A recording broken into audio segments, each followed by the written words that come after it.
पढ़ने जा रहे हैं जिसका नाम है इलेक्ट्रिक पोटेंशियल। तो सबसे पहले हमारे ज़हन में क्या बात आती है कि हमें ये इलेक्ट्रिक पोटेंशियल का कंसेप्ट क्यों ज़रूरत पड़ी, why we need to understand and feel the concept of electric potential. तो इसके बारे में सोचा गया। सबसे पहले हमने क्या पढ़ा था इससे पहले, इलेक्ट्रिक फील्ड इंटेंसिटी, वो क्या थी हमारे पास। इलेक्ट्रिक फील्ड इंटेंसिटी की स्ट्रेंथ स्ट्रॉन्ग होगी जब हमारे पास number of electric field lines closer होंगी, ज्यादा होंगी, ठीक है। इसका मतलब हमारे पास इलेक्ट्रिक फील्ड इंटेंसिटी जी जो स्ट्रेंथ है वो किस पे डिपेंड करती है, हमारे पास इलेक्ट्रिक फील्ड लाइंस पे डिपेंड करती है। इसी तरह अगर आप देखें हमारे पास इलेक्ट्रिक फील्ड इंटेंसिटी हमारे पास क्या वेक्टर क्वांटिटी है, ठीक है। अगर आप सोचें हमारे पास हम ऑलवेज हमारे पास इलेक्ट्रिक फील्ड इंटेंसिटी तो हम फाइंड करना इजी नहीं होगा हमारे लिए, क्यों, इसमें डायरेक्शन की इन्वॉल्वमेंट आ जाती है, ठीक है। जब डायरेक्शन की इन्वॉल्वमेंट आ रही है अगर आप देख रहे हैं तो हमारे पास डिफिकल्टीज ज्यादा बढ़ जाएंगी, हमारे पास कॉम्प्लिकेशन आ जाएंगी, जिसकी वजह से हम इलेक्ट्रिक फील्ड इंटेंसिटी को हमारे पास इतना अच्छा नहीं यूज कर सकेंगे। आगे आप देखें हमारे पास कि हमारे पास इलेक्ट्रिक पोटेंशियल हमारे पास एक व्यू पॉइंट है, एक नजरिया है, एक दूसरा वे है, अनदर वे है किसको देखने का, इलेक्ट्रिक फील्ड लाइंस को देखने का। यानी अगर हमने इलेक्ट्रिक फील्ड लाइंस को डिस्क्राइब करना है तो हमें क्या कंसेप्ट इंट्रोड्यूस करवाना पड़ेगा, इलेक्ट्रिक पोटेंशियल का कंसेप्ट इंट्रोड्यूस करवाना पड़ेगा। हमारे पास इलेक्ट्रिक पोटेंशियल का कंसेप्ट जो हम इंट्रोड्यूस करवाएंगे वो हमें किसके बारे में इंफॉर्मेशन देगा, इलेक्ट्रिक फील्ड लाइंस के बारे में इंफॉर्मेशन देगा, उसके बारे में अंडरस्टैंड कराएगा, उसकी फील्ड हमारे पास होगी उसकी, और उसको विजुअलाइज करवाएगा, ठीक है। अगर हम देखें कि हमारे पास इलेक्ट्रिक पोटेंशियल एक बहुत ही ज्यादा कॉम्प्लिकेटेड या डिफिकल्ट कंसेप्ट है। क्यों कंसेप्ट है हमारे पास, इसमें सबसे पहले तो आपको ये नहीं पता कि हमारे पास वर्क डन का बिजनेस क्या है, वर्क डन इन्वॉल्वमेंट क्यों होती है इसमें। इसके बाद हमारे पास इलेक्ट्रोस्टैटिक इक्विलिब्रियम क्या है, हमारे पास इन्फिनिटी पे जाओ, कोई पॉइंट चार्ज वहां है उसको उठा के इस पॉइंट पे लाओ, कितना कॉम्प्लिकेशन है इसमें। इसी तरह अगर आप एक और चीज देखें हमारे पास इसमें इलेक्ट्रोस्टैटिक इक्विलिब्रियम क्या है, हमारे पास electric potential at a point और इलेक्ट्रोस्टैटिक पोटेंशियल डिफरेंस के दरमियान क्या मेजर डिफरेंस है, ठीक है। इसके बारे में हमारे पास हमें ये भी नहीं पता कि हमारे पास यूनिट पॉजिटिव टेस्ट चार्ज है क्या है, इसके बारे में हम इस लेक्चर में बात करेंगे। इसके बाद अगर आप देखें कि हमारे पास तीन चीजें अब तक हमने पढ़नी है। एक हमारे पास क्या थी, हमारे पास इलेक्ट्रिक फील्ड इंटेंसिटी, दूसरी हमारे पास चीज क्या थी, हमारे पास इलेक्ट्रिक पोटेंशियल था, हमारे पास तीसरी चीज क्या थी, इलेक्ट्रिक फ्लक्स थी। अब अगर आप ये तीनों कंसेप्ट देखें, ये तीनों टॉपिक देखें, हमारे पास इनको हमने क्यों इंट्रोड्यूस करवाया, सिर्फ इसलिए इंट्रोड्यूस करवाया कि हमारे पास जो इलेक्ट्रिक फील्ड लाइंस है उसको हम डिस्क्राइब कर सकें। तो बुक में आपकी वर्डिंग लिखी हुई है कि हमारे पास इलेक्ट्रिक पोटेंशियल का हमारे पास कंसेप्ट इसलिए इंट्रोड्यूस करवाया गया क्योंकि हमने किसको डिस्क्राइब करना था, इलेक्ट्रिक फील्ड लाइन को डिस्क्राइब करना था। इसके बाद अगर आप देखें कि हमारे पास अब अगर आप देखें इलेक्ट्रिक फ्लक्स में भी हम किससे डील कर रहे होते हैं, इलेक्ट्रिक फील्ड लाइंस के। इसके बाद अगर हम देखें हमारे पास इलेक्ट्रिक पोटेंशियल में भी हमने किसके साथ डील करना है, इलेक्ट्रिक फील्ड लाइन से डील करना है, एग्जैक्टली।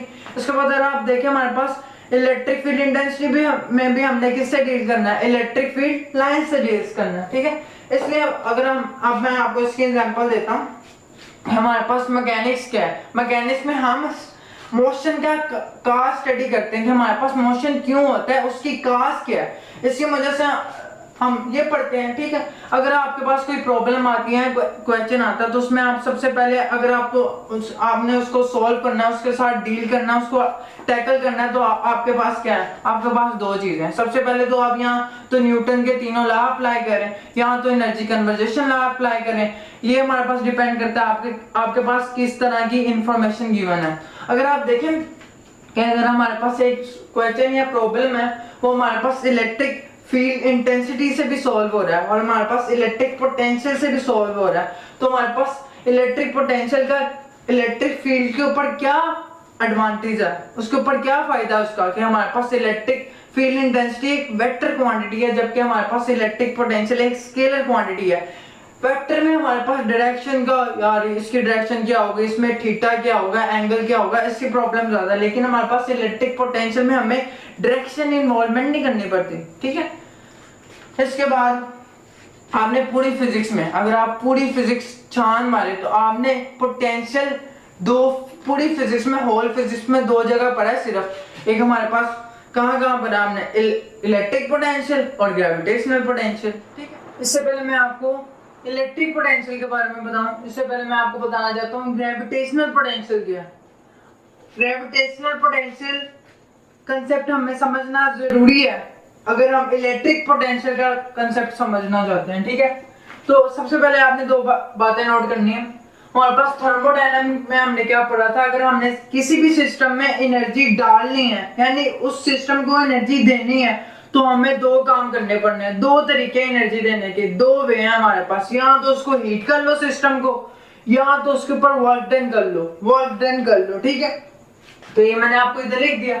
इसके बाद हमारे पास जो वाटर का नेचुरल फ्लो क्या है, वाटर कैसे फ्लो करता है, नेचुरल उसकी मोशन क्या है। तो हमारे पास वाटर, आपने हिल्स में देखा होगा, नेचर में इसके एग्जांपल मौजूद है कि हमारे पास हिल्स में क्या होता है, वाटर होता है। तो हिल्स के ऊपर वाटर होता है, तो हमारे पास वाटर के पास क्या होती है, हाई ग्रेविटेशनल पोटेंशियल एनर्जी होती है। तो water high gravitational potential energy से लो ग्रेविटेशनल पोटेंशियल एनर्जी पे आता है। तो हमारे पास एक ऐसा प्रोसेस है, स्पॉन्टेनियस प्रोसेस। अब इससे मुराद क्या है, स्पॉन्टेनियस प्रोसेस से कैसे, हमारे पास कोई भी एक्सटर्नल एजेंट नहीं चाहिए होता, ये नेचर खुद ब खुद पानी को हाई पोटेंशियल एनर्जी से लो पोटेंशियल एनर्जी पे ला रही होती है। ठीक है, तो हमारे पास इसमें एक्सटर्नल एजेंट नहीं चाहिए होता, हमें कोई बाहर का बंदा नहीं पानी को हाई पोटेंशियल से लो पोटेंशियल पे लाता।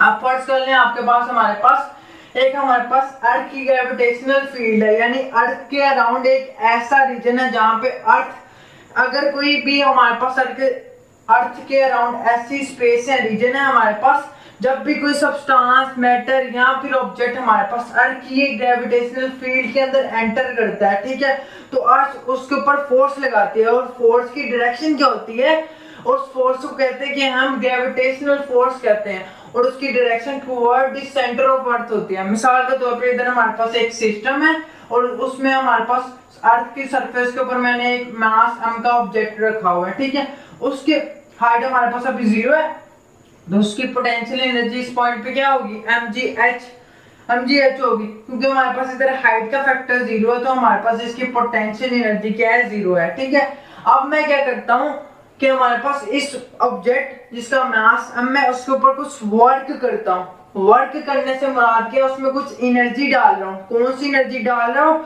मेरी एनर्जी किस में कन्वर्ट हो रही है, मेरा वर्क किस में कन्वर्ट हो रहा है, according to the work energy principle. या आप बात नोटिस करें, मेरे पास वर्क एनर्जी प्रिंसिपल, जाहिर सी बात है, हमारे पास जो ऑब्जेक्ट है जिसका मास m है वो लो पोटेंशियल पे है। अगर मैं चाहता हूँ कि वो हाई पोटेंशियल पे आए, तो मुझे वर्क करना ही पड़ेगा, यानी मुझे अपना वर्क है वो किस में चेंज होगा, वर्क एनर्जी प्रिंसिपल के मुताबिक वो ग्रेविटेशनल पोटेंशियल एनर्जी में चेंज होगा। ठीक है, मिसाल के तौर पे मैं इसको हाइट h1 पे ले आया, उस ऑब्जेक्ट का मास अब भी m ही रहा और g की वैल्यू भी सेम रही, तो हमारे पास ए पॉइंट तक मैं उसको ले आऊं। जितना मैंने काम किया आप जानते हैं, आप जानते होंगे आपने काम किया, और ये काम कौन करेगा, एक्सटर्नल एजेंट, क्योंकि जब हमने वाटर को लो पोटेंशियल से हाई पोटेंशियल पे लाना है, तो उसमें हमारे पास एक्सटर्नल एजेंट क्या करेगा, वर्क डन करेगा। पानी खुद ब खुद लो पोटेंशियल से हाई पोटेंशियल पे नहीं आ जाएगा, उस पे काम करना ही पड़ेगा। इसी तरह जब मैं इसको लो पोटेंशियल पे हाई पोटेंशियल पे लाऊंगा, तो मुझे कुछ काम करना पड़ेगा ए पॉइंट तक। ठीक है, फर्स्ट क्या, मैं इसको एक फर्दर ऊपर ले जाता हूँ, इस ऑब्जेक्ट जिसका मास m है उसको पॉइंट बी तक ले जाता हूँ। ठीक है, अब अगर आप देखें इसकी हाइट, इसने कितनी हाइट कवर की, h2 कवर की, और इस सिस्टम के पास जो पोटेंशियल एनर्जी पॉइंट बी पे आ गई वो कितनी आ गई, mgh2 आ गई।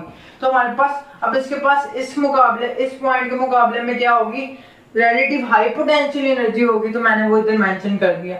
अगर आप चाहते हैं कि जो हमारे पास ये पॉइंट ए है और पॉइंट बी है, इस ऑब्जेक्ट जिसका मास m है, इसकी पॉइंट ए और पॉइंट बी के दरमियान जो पोटेंशियल एनर्जी, जो ग्रेविटेशनल पोटेंशियल एनर्जी का डिफरेंस क्या होगा वो हम जानेंगे। ठीक है, तो अब मैं आपको बताता हूँ कि हमारे पास वो ग्रेविटेशनल पोटेंशियल एनर्जी का डिफरेंस कैसे आएगा। अगर आप देखें तो ये देखें आप, ये पॉइंट ए है, ये पॉइंट बी है। ठीक है, हमारे पास पोटेंशियल एनर्जी का डिफरेंस किसके बराबर होगा, हमारे पास फाइनल डेस्टिनेशन क्या है, UB, जितनी उसके पास एनर्जी है पॉइंट बी पे, कौन सी एनर्जी, ग्रेविटेशनल पोटेंशियल एनर्जी, उसको माइनस कर दे।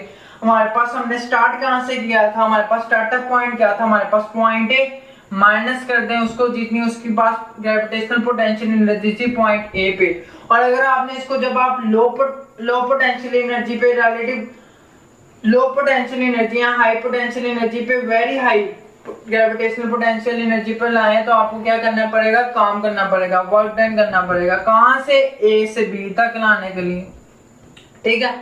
तो आप उसको डिवाइड कर दें किससे, उस ऑब्जेक्ट के मास से, ठीक है। तो आपके पास क्या आ जाएगा, हमारे पास ग्रेविटेशनल पोटेंशियल डिफरेंस आ जाएगा।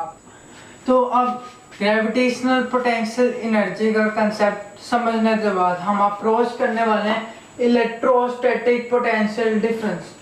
सबसे पहले तो आप ये बात तस्लीम करें कि हमारे पास इलेक्ट्रोस्टैटिक पोटेंशियल डिफरेंस एक इमेजिनरी है, एक ख्याली है, ठीक है।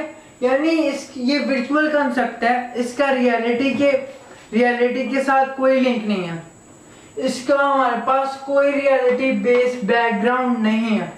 यानी हमारे पास मनगढ़ंत कहानी हमने बनाई है कि इसको डिस्क्राइब करने के लिए, इलेक्ट्रिक फील्ड लाइन को डिस्क्राइब करने के लिए हमने इलेक्ट्रोस्टैटिक पोटेंशियल डिफरेंस तो इंट्रोड्यूस करवाया ताकि हमारे पास हमारा काम आसान हो सके, क्योंकि हमारे पास ये जो सा पोटेंशियल डिफरेंस है इलेक्ट्रोस्टैटिक एक स्केलर क्वांटिटी है, ठीक है। तो हम अब ये देखें, सबसे पहले तो आपने फिजिक्स में हमारे पास से बात याद रखनी है, जब पोटेंशियल जैसी चीज डिफाइन नहीं है पूरी फिजिक्स में, हमारे पास पूरी फिजिक्स में फिर क्या डिफाइन है सर, हमारे पास पोटेंशियल डिफरेंस डिफाइन है। पूरी फिजिक्स में आपको कहीं भी पोटेंशियल का लफ्ज नजर नहीं आएगा, खाली पोटेंशियल डिफरेंस का लफ्ज नजर आएगा, ठीक है। तो हमारे पास अब पोटेंशियल डिफरेंस के लिए हमारे पास दो पॉइंट होना बहुत जरूरी है। एक पॉइंट आप कह लें ए है, एक पॉइंट हमारे पास बी है। अब हमारे पास इन दोनों पॉइंट के दरमियान का कंपैरिजन होना बहुत जरूरी है, यानी इसमें कौन सा पॉइंट हीरो है और कौन सा पॉइंट जीरो है। अब आप ये भी बात पूछ सकते हैं, अगर आपने देखा होगा कि हमारे पास इस बच्चे में बड़ा पोटेंशियल है, जाकर हमारे पास बहुत से बच्चों को पीटा है, यानी उसका पोटेंशियल हाई है, ठीक है। तो इसके बाद हम बात करते हैं, हमारे पास दो क्या है, पैरेलल प्लेट्स हैं। पैरेलल प्लेट्स का मतलब क्या, उनके दरमियान जो एंगल है थीटा है वो 0 डिग्री है, ठीक है। अब हमारे पास ये जो प्लेट्स हैं दो, हमारे पास इनके ऊपर ऑपोजिट चार्ज है। एक प्लेट जो हमारे पास पॉइंट ए पे प्रेजेंट है उसके ऊपर पॉजिटिव चार्ज है, और दूसरी प्लेट जो पॉइंट बी के ऊपर प्रेजेंट है उसके ऊपर क्या है, नेगेटिव चार्ज है। अब आपने इलेक्ट्रिक फील्ड लाइन में अब ये कंसेप्ट पढ़ा था, हमारे पास क्या होती हैं जो चार्जेस होते हैं, दो टाइप के चार्जेस होते हैं हमारे पास, पॉजिटिव और नेगेटिव। पॉजिटिव चार्जेस क्या करते हैं, हमारे पास इलेक्ट्रिक फील्ड लाइंस को प्रोड्यूस करते हैं, यानी इलेक्ट्रिक फील्ड लाइंस को वो जनरेट करते हैं, यानी electric field line positive charge से क्या करती हैं, निकलती हैं, ठीक है। आगे देखें आप, हमारे पास एक नेगेटिव प्लेट है, यानी नेगेटिव चार्जेस में ज्यादा है, तो उस पे इलेक्ट्रिक फील्ड लाइंस आके क्या कर जाती हैं, टर्मिनेट कर जाती हैं, यानी एंड कर जाती हैं इलेक्ट्रिक फील्ड लाइन। तो अब आप देखिए हमारे पास इलेक्ट्रिक फील्ड लाइंस जो है वो हमारे पास मिडिल रीजन में, ये दरमियान वाला जो रीजन है उसमें हमारे पास इलेक्ट्रिक फील्ड लाइंस की जो इंटेंसिटी है वो स्ट्रॉन्ग है। स्ट्रॉन्ग होने से मुराद क्या, जो इस रीजन में हमारे पास ये जो हमारे पास इतना सा रीजन है, हमारे पास इसमें क्या है, इलेक्ट्रिक फील्ड लाइंस ज्यादा है। जब इलेक्ट्रिक फील्ड लाइंस ज्यादा तो हमारे पास वो एक दूसरे से क्या होंगी, क्लोज होंगी, ठीक है। क्लोज होंगी तो इलेक्ट्रिक फील्ड स्ट्रेंथ बढ़ेगी, जाहिर सी बात है। तो अगर आप देखें हमारे पास इलेक्ट्रिक फील्ड लाइंस हमारे पास मिडिल रीजन में क्या है, स्ट्रेट है। अब हमने इलेक्ट्रिक फील्ड लाइंस का कंसेप्ट क्यों इंट्रोड्यूस करवाया था, आपको पता है कि हमारे पास फोर्स को ट्रांसमिट करने के लिए एक मास से दूसरे मास पर, एक चार्ज से दूसरे चार्ज पर। अब जो चाहिए हमारे पास इलेक्ट्रिक फील्ड जो लाइन है, इसको नीचे की तरफ से दूसरी electric field line upward force लगा रही है और ऊपर से इसको डाउनवर्ड फोर्स फील हो रही है। तो हमारे पास फोर्सेस क्या है, बैलेंस है, इसलिए इलेक्ट्रिक फील्ड लाइंस के आपको ये हमारे पास स्ट्रेट नजर आ रही है, यूनिफॉर्म नजर आ रही है, एक दूसरे से क्या है, इक्वी डिस्टेंस है, बीच में क्या है, इक्वी डिस्टेंस है, ठीक है।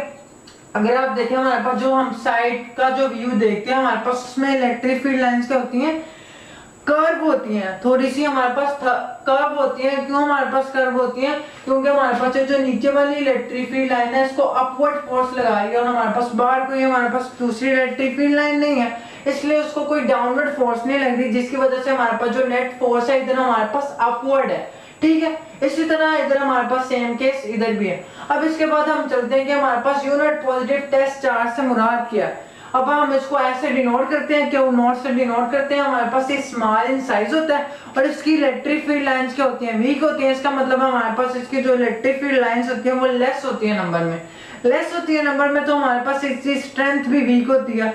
और हमारे पास इलेक्ट्रिक फील्ड लाइन एक दूसरे से अवे अवे होती है, उसके दरमियान स्पेस पाई जाती है, ठीक है, स्पेस पाई जाती है, मतलब कि हमारे पास ये वीक है। और दूसरी इसकी अपनी कोई इलेक्ट्रिक फील्ड लाइंस नहीं होती है, खुद हमारे पास ओके हमारे पास ये पॉजिटिव है, मतलब कि हमारे पास इलेक्ट्रिक फील्ड लाइन को जनरेट करेगा, लेकिन इसका साइज इतना कम है कि हमारे पास इलेक्ट्रिक फील्ड लाइंस हमारे पास असल में होंगी नहीं इसकी। और इसको हम किसके लिए यूज करते हैं, एक्सपेरिमेंट के लिए यूज करते हैं। अब मैंने आपको एक बात समझाने के लिए केस मैंने इधर लिखा है चार्ज की, हमारे पास जो हमने क्यू नॉट चार्ज है, जो यूनिट पॉजिटिव टेस्ट चार्ज है, उसको इलेक्ट्रिक फील्ड लाइंस में हमारे पास प्लेस किया है, ठीक है। अब उसकी मैं नेचुरल मोशन देखूंगा, नेचुरल डायरेक्शन देखूंगा कि वो खुद ब खुद कहाँ जाना चाहता है, ठीक है। आपको पता है कि हमारे पास मैंने इसका केस 1 बना लिया, ठीक है। ऑब्जर्वेशन में क्या देखता हूँ, हमारे पास जो यूनिट पॉजिटिव टेस्ट चार्ज है, इसको दो टाइप की इलेक्ट्रोस्टैटिक फोर्स करती हैं, एक्सपीरियंस होती हैं इसको। एक हमारे पास क्या है, यही पॉजिटिव चार्ज है, इसको पॉजिटिव प्लेट क्या करती है, रिपेल करती है, यानी इसको इधर से क्या कौन सी फोर्स फील हो रही है, रिपल्सन की फोर्स फील हो रही है, ठीक है। और दूसरी तरफ देखें आप, इधर नेगेटिव प्लेट है, नेगेटिव प्लेट हमारे पास ऑपोजिट चार्जेस को क्या करती है, पॉजिटिव चार्ज को क्या करेगी, अट्रैक्ट करेगी, ठीक है। तो उसको अट्रैक्शन की फोर्स भी फील हो रही है, ठीक है।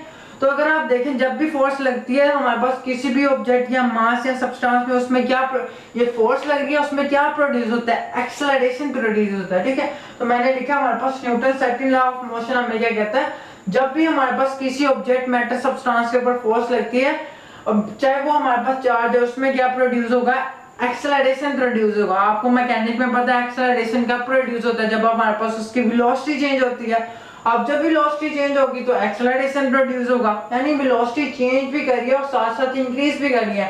ये चार्ज हमारे पास क्या, इसकी किस टाइप की मोशन है, हमारे पास इलेक्ट्रिक फील्ड लाइंस के अलोंग जाना जा रहा है, ठीक है। जब भी इलेक्ट्रिक फील्ड लाइंस के अलोंग क्यों जाना जा रहा है, इसको इलेक्ट्रोस्टैटिक रिपल्सन फोर्स एक्सपीरियंस हो रही है, और इस पे कौन सी फोर्स एक्ट कर रही है, electrostatic attractive force, repulsion attractive force, ठीक है।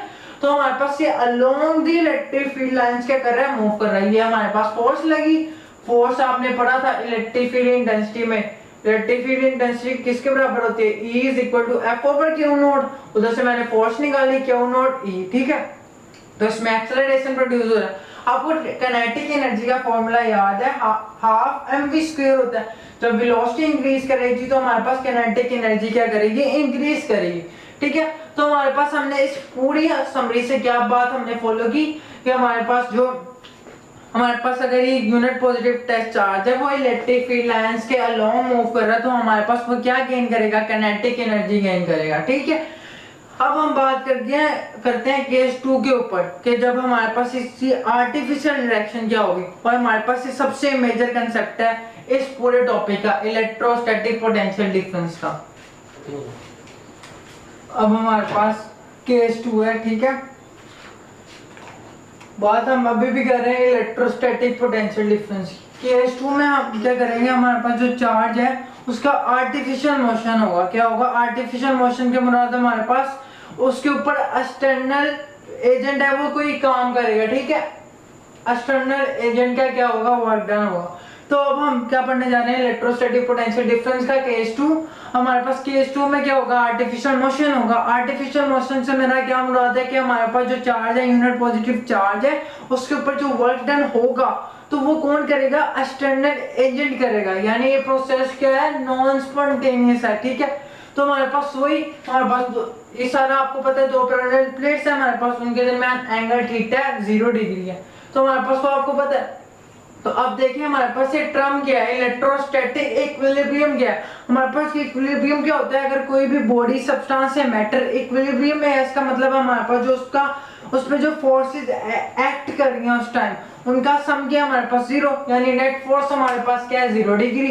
इससे मुराद हमारे पास इलेक्ट्रोस्टैटिक इक्विलिब्रियम क्या है। अब उसके लिए कुछ ना कुछ कंडीशन है, सबसे पहले कहता है हमने सबसे पहले क्या स्टडी किया था, इसकी नेचुरल मोशन स्टडी की थी यूनिट पॉजिटिव टेस्ट चार्ज की।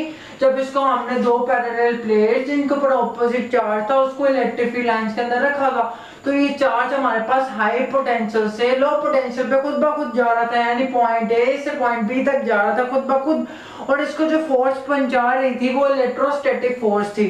जो फोर्स लगती है एक्सेलरेशन प्रोड्यूस होता है, इसके हमारे पास वेलोसिटी चेंज करती है, वेलोसिटी चेंज करती है तो हमारे पास ये क्या गेन करता है, काइनेटिक एनर्जी गेन करता है। ठीक है, अब देखिए हमारे पास वो कंडीशन कौन क्या।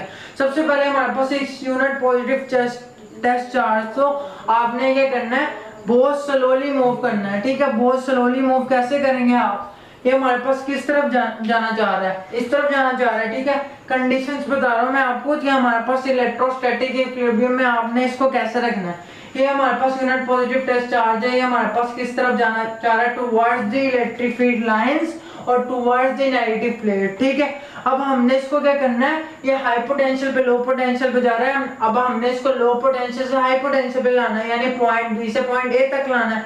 इसको ऐसे लाना है कि हम स्लोली लाएं, इलेक्ट्रोस्टैटिक फोर्स इसको उधर ले जा रही है, ऐसे खींच रही है। हमने इसको क्या लाना है, इसको लो से हाई पोटेंशियल पे लाना है, पॉइंट बी से पॉइंट ए पे लाना है। इलेक्ट्रोस्टैटिक फोर्स इसको नेगेटिव प्लेट की तरफ क्या कर रही है, दिखा दे रही है, उसको फोर्स लगा रही है। हमने इस फोर्स के अगेंस्ट काम करना है, और वो फोर्स के अगेंस्ट काम कैसा होना चाहिए, इक्वल होना चाहिए और ऑपोजिट होना चाहिए। ठीक है, इक्वल होगा ऑपोजिट होगा, और स्लोली करना है, स्लोली ऐसे करना है कि हमारे पास इसको इधर ले जाने पे, यानी हमारे पास इसका मोशन अब ऐसे होने वाला है कुछ। तो हमारे पास कितने स्टेप्स हो जाए, इनफिनाइट स्मॉल स्टेप हो जाए हमारे पास। इधर लाए, इलेक्ट्रोस्टैटिक फोर्स इसको उस तरफ पुल कर रही है, हमने इसको क्या लाना है, इस तरफ लाना है। इस तरफ लाने के लिए हमें वर्क डन करना पड़ेगा, ये तो मैंने आपको बताया। तो ऐसे वर्क डन करना है, स्लोली करना है कि हमारे पास इनफिनाइट स्मॉल स्टेप्स बन जाए। ठीक है, और हमारे पास उसकी वेलोसिटी और काइनेटिक एनर्जी चेंज ना हो, आपने ये हमारे पास फोकस करना है। और हमारे पास उसको अगेंस्ट इलेक्ट्रोस्टैटिक फोर्स मूव कराना, बिल्कुल इलेक्ट्रिक फील्ड के अगेंस्ट। इलेक्ट्रिक फील्ड की डायरेक्शन इस तरफ है, हम उसको इस तरफ लाना चाह रहे हैं। ठीक है, और उसकी वेलोसिटी क्या रहे, यूनिफॉर्म रहे, वेलोसिटी यूनिफॉर्म रहे, मतलब कि हमारे पास एक्सेलरेशन उसका जीरो रहे।